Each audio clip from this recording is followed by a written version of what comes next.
Motion recognition allows you to control your smart TV through hand gestures.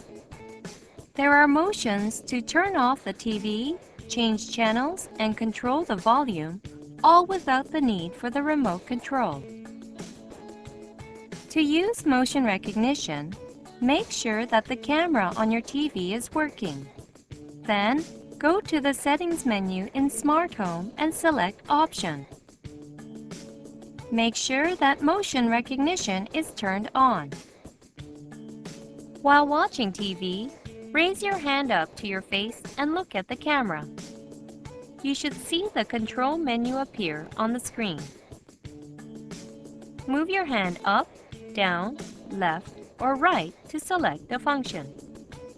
Close and open your fist to run the function.